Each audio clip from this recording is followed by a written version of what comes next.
Huwag mong ikahiya at maliitin ang trabahong meron ka. Katulong, construction worker, pahinante, driver, welder, gwardiya, basurero, o kahit ano pa man ang trabaho mo.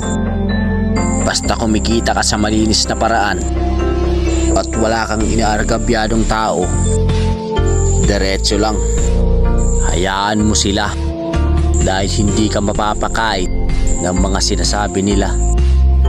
Lagi mong iisipin na kaya ka nagsusumikap para maabot mo yung pangarap mo at makuha yung mga bagay na gusto mo.